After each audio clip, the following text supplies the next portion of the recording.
Greg J.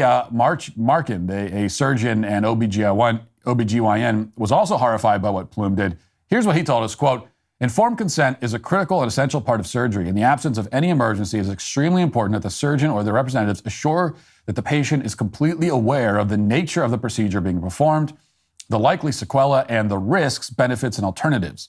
A life-altering decision, such as permanent castration, has serious, irreversible consequences. The fact that a medical institution was willing to undertake this surgery only 22 minutes after the patient requested this procedure is an unforgivable departure from the standard of care in any city in the United States."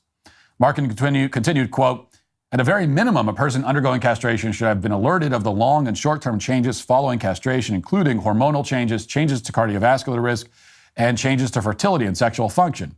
Instead, this patient found a user-friendly interface that they could click through to get the surgery covered, even though they had just decided that they no longer wanted their testicles. There was none of the extensive psychological or psychiatric counseling that should have accompanied any permanent surgical procedure for, quote, gender affirmation. I don't see medicine here. This is clearly the tool of a political agenda aimed at mainstreaming so-called gender-affirming surgery in order to achieve a political goal. I'm frankly terrified for any patients who have been previously through this process and are certainly at high risk for regret after their surgeries."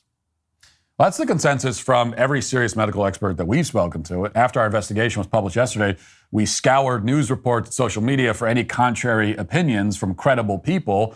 Couldn't find any. Except Media Matters, which we're not counting as credible. So the question is, if these trans